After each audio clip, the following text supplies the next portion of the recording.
La femme cachée, nouvelle, écrite par Colette, lue par Équilibre, livre audio.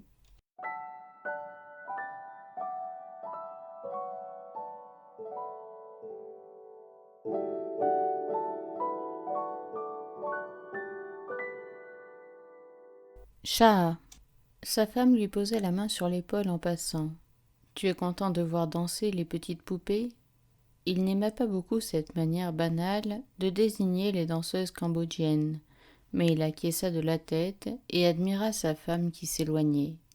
Elle portait une robe d'argent, des roses soufre à la ceinture, un grand éventail de plumes soufre, et ses cheveux, habilement décolorés jusqu'au jaune très clair, ressemblaient à une parure, achetée en même temps que les roses et l'éventail.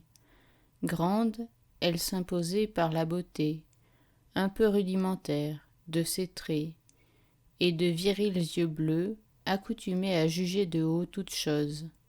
La belle Madame Issard est superbe ce soir, dit une voix d'homme derrière un rideau de soie blanche peint de bambou bistre. Tenue de bataille, répondit une autre voix. C'est ce soir qu'elle compte obtenir du maréchal la mission pour son mari. Ce n'est guère l'affaire d'Issard, cette mission.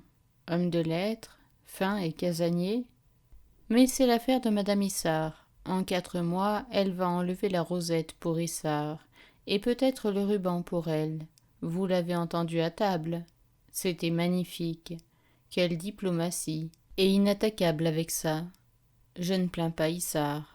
André Issard quitta le rideau au bambou. Non qu'il craignît d'entendre sur sa femme un propos dont il dût s'émouvoir, mais il sentait le besoin de se reposer un peu de la longue admiration consacrée à sa femme pendant le dîner.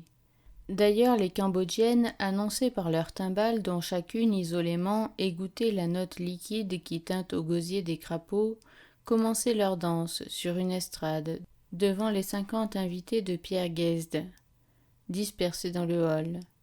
L'air blasé derrière son monocle, Issard prit un extrême plaisir à les voir. Ses notions de l'exotisme ne dépassaient pas Alger, et il avait contemplé Is, Sarousse, Thrasos et leurs compagnes que dans l'illustration. Il les trouva jolies, en regrettant que la céruse blanchît leurs joues rondes. Il blâma la mode, venue du Siam, qui les coiffait en petits garçons. Mais la plupart portaient cette tête de garçonnet sur un cou en fût de colonne, sans pli ni défaut, serré dans un épiderme poli, tendu, couleur de grès fin, couleur parfois de mirabelle, qui ravissait le regard. André Issard chercha des mots, point trop usagés, pour décrire ces visages d'enfants insondables, dont la ciselure tout en surface, yeux fendus, d'un ciseau léger, nez à peine dégagé de la joue, bouche dont les lèvres courtes montraient la rouge pulpe intérieure.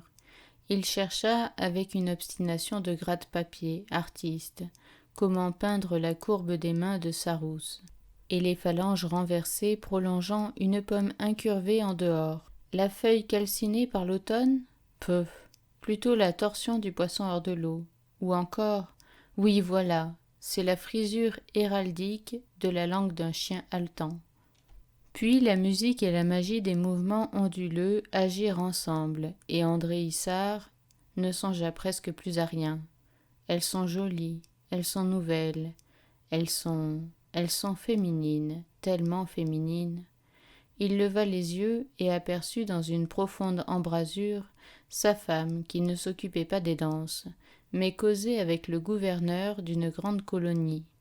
Elle parlait, écoutait, parlait encore, et semblait employer autant de force à écouter qu'à parler. Ses sourcils, joints, opprimaient ses yeux bleus, dont le regard contemplait un avenir glorieux et sévère. Elle a l'air d'un homme, se dit André Issard. Comment ne m'en étais-je pas encore aperçu? Au même instant, la belle Madame Issard s'accouda, le menton sur la main, se tint face à l'assistance, où son attention semble accueillir ici, là, puis là, de puissants acolytes.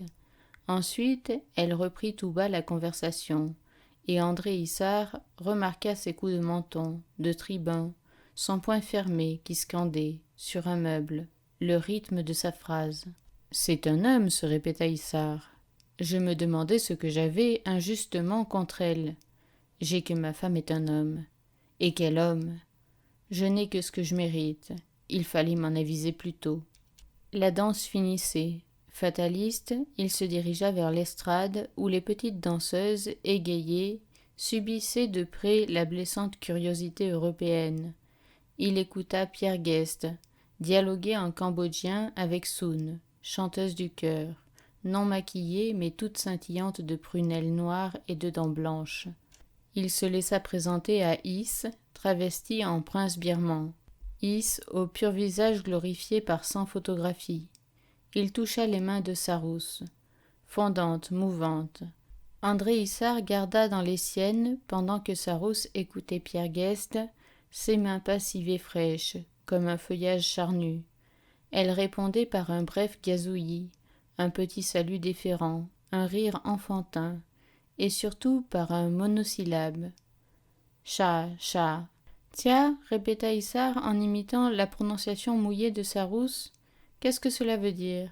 Cela veut dire, expliqua Pierre Guest, très respectueusement oui. Les danseuses partaient. Issard interrogea par signe sa femme. Nous rentrons? Elle répliqua de même par un non furieux et à peine visible. 10 minutes plus tard, il perçut près de lui son parfum, le bruissement des cailles de sa robe. Le maréchal s'en va, lui dit-elle. Il sursauta. Je cours. Non, dit-elle, laisse, j'ai pour toi une entrevue particulière demain. Il est au moins décent que je... Non, dit-elle, laisse, je te dis. Tu peux me croire, tout va bien. J'ai semé, et bien semé. Elle rayonnait d'un éclat minéral et l'entraîna vers la sortie.